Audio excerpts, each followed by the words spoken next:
Bora mamtu umekuja. Yaani ile picha kweli, kusema kweli umepoa. Ona makomenti, malike kama buku Simona.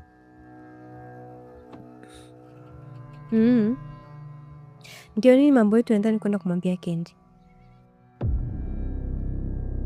Hamna.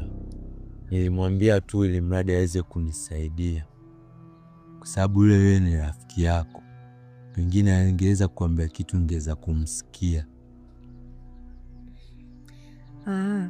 Kwa mwanaume wake alipofika, kwa nini kunyamaza? Nimeona hata nikinyamaza ni yale. Kwa sababu wale kuna wakati tu wataambiana. Mbona vitu vingine vinatokea wewe na wewe unaniambia tu. Kwa hiyo ulitaka wale wanione mimi malaya, si ndio? Hapana, sio lengo langu. Ila lengo nilitaka akurekebishe tu japo kidogo, sababu yule ni rafiki yako. Kwa sababu wanawake hawapo mwenendo ambao wewe unaenda. Hivi uvoniona Mnyamwezi nimepoa kwako. Hivi kuangalia wewe kuna wanawake wangapi mimi wananitaka? Kwani nimepoa na